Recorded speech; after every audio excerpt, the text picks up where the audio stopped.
Sabay-sabay natin alamin ang mga kaganapan na nangyayari sa ating bansa.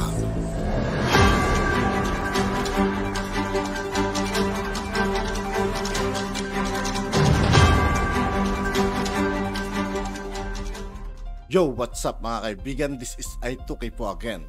Ngayon nandito ulit tayo sa channel ni Pinas Trending Now TV. Dito naman ulit tayo magbibigay ng komento at reaksyon. Kaya samahan nyo ako guys. Let's go! May nag-send sa akin ng video kanina. Tapos I don't know what to think.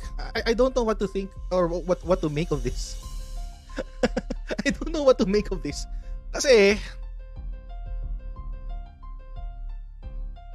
hindi, panoorin na muna natin para kayo yung mag-decide. But sige, panoorin muna natin. I'm sure na nabalitaan niyo na to.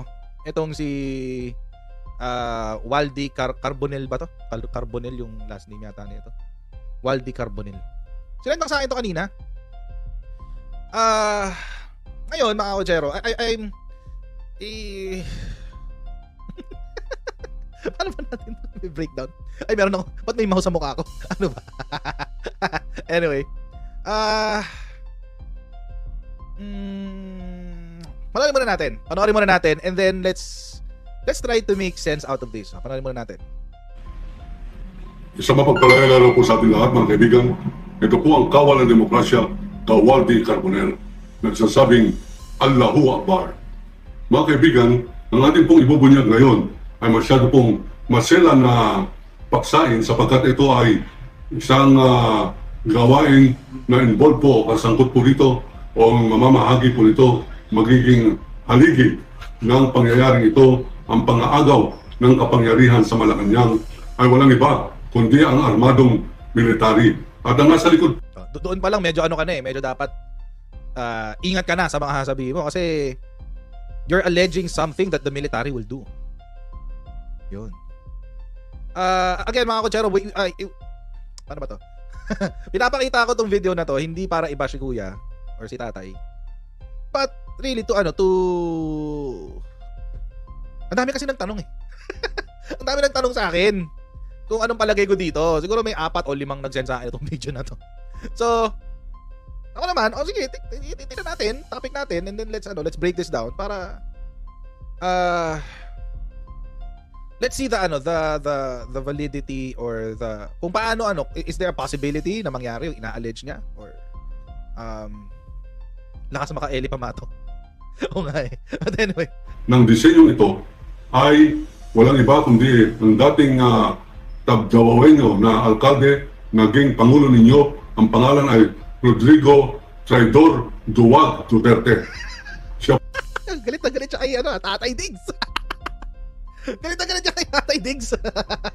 po ang pasimulo nitong kodita na gagawin. Naka-schedule po ito next month. Ayun. April 10 to 15. At dahil po ito, ating pong pinasasalamatan ang ating pong mga kontak sa kanan at sa kaliwa ng ating pong lipunan. Alam po ninyo ang... So, I'm not sure if you heard it. Kasi dire-diretso magsalita si Kuya Hindi siya marunong mag-emphasize. Sir, tip lang po sir. Next time, pag magbabagsak kayo ng ganyang impormasyon, make it mag-emphasize po tayo ng konti. Halimbawa, next month ay magkakaroon ng kudeta. Pause ka muna. Para marinig. Mag-sink in sa mga naikiki. Dire-diretso si Kuya But anyway, according to Waldy Carbonell, magkakaroon daw ng kudeta next month, April 10 to 15. Yun, April 10 to 15. Hindi ko rin kilala to si Kawili. Waldy pala. Waldy, hindi ko siya kilala. Pero base sa pagsasalita niya, ang gigil siya kay Shidigo. Traidor, Duwag, Duterte. Galit. Okay lang naman yun. May schedule. Yun nga sinabi, di ba? Balikan natin. April 10 to 15 daw ang sabi. 5 days. Parang concert lang, no? Atin po mga kontak sa kanan at sa kaliwa ng ating pong lipunan. Schedule po ito next month, April 10 to 15. At dahil po rito, ating pong pinasasalamatan ang ating pong mga kontak sa kanan at sa kaliwa ng ating pong lipunan. Alam po ninyo, ang buhay ng isang mamamahayag o journalist na pareho ko ay nandyan po sa mga koneksyon kung saan nanggagaling ang balita. Nanggaling po itong feed na ito, o itong impormasyon na ito, sa isang mataas na opisyal ng military. At siyempre, kasama po sa Code of Ethics o kaugalian na sinumpaan ng media ay hindi papangalanan ang kanyang informer o kung saan niya nakuha ang impormasyon. Ika nga, yun po yung Code of Confidentiality. Ngunit, pareho po Medyo nagkalkal ako kay Kawaldi. Wait lang. Isa lang ang lumabas na article tungkol sa kanya. Well, he is apparently a legitimate journalist. Totoong journal siya. Tapos ito yung kwento sa likod niya. Duterte dared broadcaster Waldy Carbonell to a duel, not the other way around. Ang duduelo. May duelong naganap. In 2003, when Carbonell was in Davao, sabi niya. Ang claim daw, si Waldy Carbonell, a broadcaster who was recently arrested for libel, once dared former President Rodrigo Duterte to a duel. O, tinak-check daw siya. Yeah, he's known for challenging former President Duterte to a duel. O, yan, o. It was not Carbonell who dared Duterte to a duel, rather than it was Duterte who dared Carbonell. This happened in 2003 when Carbonell was in Davao to investigate the murder of Davao City-based journalist June Pala. Si Duterte daw yung mayor noon, nung panahon na yun. Tapos nakasuhan na siya ng cyber libel, August 28, arrested siya, 6 counts ng cyber libel. Ilocos Norte, mayor ang nag-file. Ayun, radio commentator siya, ayan. Ayan. Ano kaya nangyari sa kanya? Tingnan natin. I'm curious. Curiouser. Ayan siya. A local radio commentator who was once challenged to a gunfight by former President Rodrigo Duterte was arrested by police on Sunday on charges of cyber libel. Ayun. Medyo may edad na rin siya, 79. Nung panahon na to, 2022. So may 2 years na rin pala. Okay.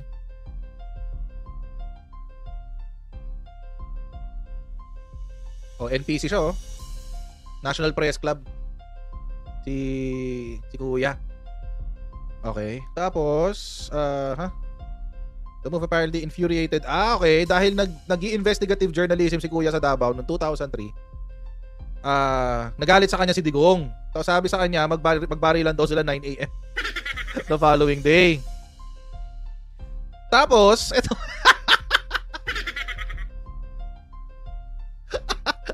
Tatawa naman ako. Etong maganda. Pumunta sa duelo si Carbonell. Tapos, ang no-show si Digong. Kaya pala duwag. Kaya pala duwag. Oh my God.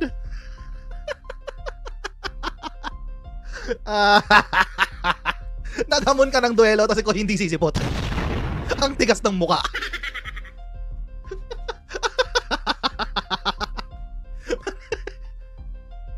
Nagamon ka ng barilan tapos hindi ka sisipot. Kung hindi mo pala kayang gawin, si Digong, sana hindi ka na nagamon. Anak ka ng tipaklo.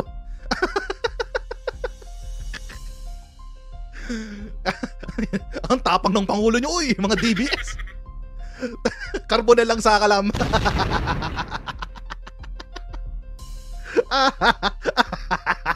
Happy birthday, Digong. Langya. Ayos to, Sorry. Ano niya, mas interesado ako sa kwento nito kaysa doon sa kudeta, promise. Pero, Kuya Willie, Waldy, Tatay Waldy, kung aabot man sa inyo tong video na to, sir, paikwento nga kung ano yung nangyari nun.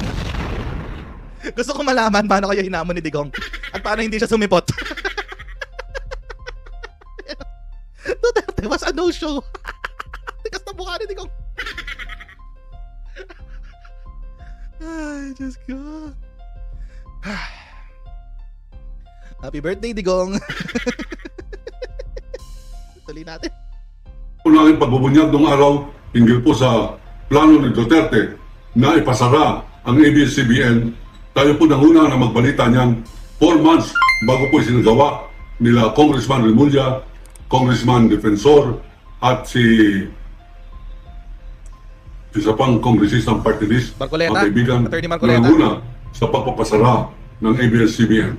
Ngayon, ang ating pong advance information galing po sa isang mataas na opisyal ng military na nagsabi sa akin in confidence na magkakaroon ng kudita. Kudita, mga kaibigan, ang ibig po sabihin niya ay armadong pag-aklas ng mga sundalo upang maagaw ang liderato ng isang bansa. Kudita. Yan po galing sa salitang Frances. Sorry, I had to cut him. Actually, iniisip ko na to, Ma'am Emmy Joaquin. Paano siya makakapag-kudeta? Simpleng duelo din niya mapuntahan.